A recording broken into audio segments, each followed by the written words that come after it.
So prepare yourself at the beginning of the day. But then, the second thing you got to do is you got to prepare for before each call. Boy, this is a lot of work, isn't it? We just got started, and I've already got you doing way too much work here.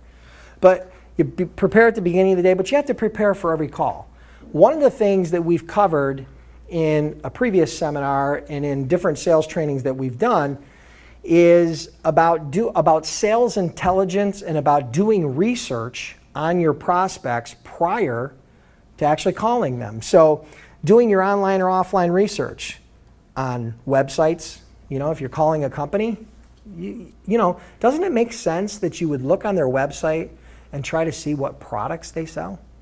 Doesn't it make sense that you would want to know the CEO or the vice president of operations or any upper management's names so that you could maybe drop them in the conversation?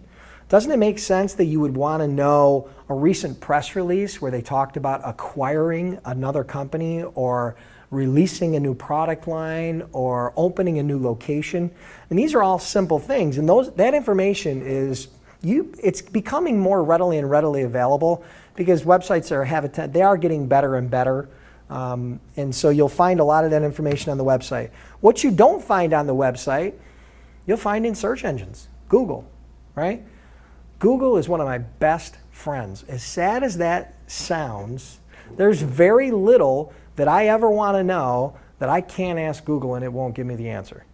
And lastly, your database. If you have a CRM or a folder, some sort of information repository that you use during your prospecting or your account management, you got to go to those things. You got to look at them. You got to refresh yourself. What did I have? Isn't it great to be able to go back to a CRM or some sort of information database and say, I talked to this guy 90 days ago, and this is the conversation we had. At the time, his son was playing in the Little League World Series, and wouldn't that be a great topic to talk about?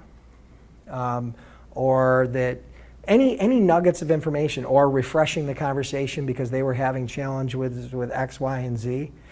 And go back to those tools and utilize those tools for part of your pre-call planning. Now, a lot of this sounds very rudimentary, right? Very basic. Well, I hate to tell you guys, but most salespeople don't do it. And even more brokers don't. Okay? So, in my experience.